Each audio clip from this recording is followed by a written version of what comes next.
যদি স্ত্রী শয্যাশায়ী হয় হয় আর সে যদি স্বামীর চাহিদাগুলো পূরণ করতে না পারে তখন স্বামী দ্বিতীয় বিয়ে করতে পারে।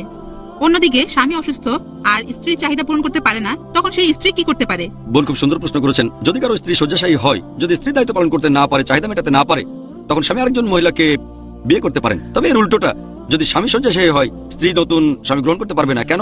খুব সুন্দর প্রশ্ন। 1 নম্বর পয়েন্ট, স্ত্রী যদি শয্যাশায়ী হয়, স্বামী যেটা করতে পারে তাকে ডিভোর্স দিয়ে আরেকটা বিয়ে করবে, অথবা সে থাকলো আরেকটা নতুন বিয়ে করলো।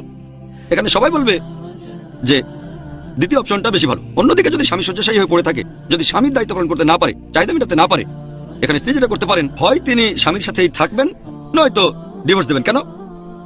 যদি তিনি ডিভোর্স না দিয়ে নতুন কাউকে বিয়ে করলেন আর প্রথম স্বামীও থাকলো, গ্যারান্টি দিতে পারবেন না যে প্রথম স্বামী সুস্থ হবে না। সুস্থ করবেন আল্লাহ তাআলা, যদি কাল সুস্থ হয়ে যায় তাহলে।